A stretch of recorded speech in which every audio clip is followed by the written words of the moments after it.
Alright guys, I picked up this thing. It's called the Cure. It's supposed to help the steering on the Y-Link for the YJs.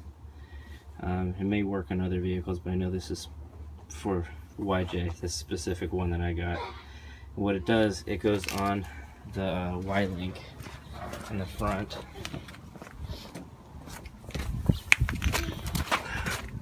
So basically, you can remove this dust piece here and replace that with this. So I'm gonna go ahead and pop that off and put that in there. So the first thing we're gonna do here is we're gonna remove this pin that's holding the castle nut on. So we'll just bend it back and slide it out. So that nut in the back is actually a 3/4 inch castle nut. So we'll go ahead and get a 3/4 inch socket on that, break that loose. Hopefully we can just tap this out and it'll pop out.